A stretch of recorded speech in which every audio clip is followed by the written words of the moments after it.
How to check screen time on iPhone. To get started, first of all go ahead and open up the Settings application on your phone. From here, scroll down until you find Screen Time and then tap on it.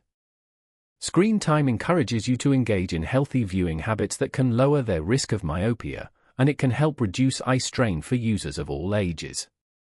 Now, tap on Turn Off App and Website Activity. A confirmation window will appear and tap Turn on App and Website Activity again. This will enable the feature, which will start reporting your usage.